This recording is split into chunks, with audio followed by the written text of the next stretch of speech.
किल्ले शिवनेरीवरच्या कार्यक्रमानंतर भाजपच्या आशा बुचके यांच्यावर त्यांच्या वर्तनामुळे टीका केली जाते। आशा बुचके उपमुख्यमंत्री सुनेत्रा पवारांना धक्का देऊन पुढे आल्याचा व्हिडिओ सध्या व्हायरल होतोय। आमदार शरद सोनवणेंकडून माईक हिसकावल्याचाही व्हिडिओ समोर आलाय।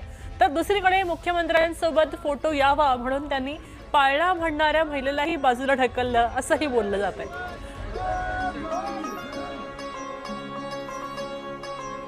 आपण पाहतोय की ही शिवनेरीवरच्या शिवजयंतीच्या उत्सवानिमित्तचे काही व्हिडिओ दृश्य आपण पाहतोय।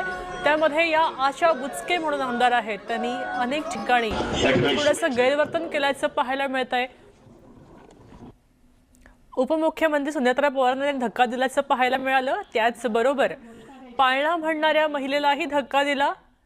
मुख्यमंत्र्यांसोबत फोटो यावा या कारणासाठी धक्का दिला असं म्हटलं जातंय। त्याचे दृश्य सध्या न्यूज 18 मराठीच्या हाती लागलेली आहेत।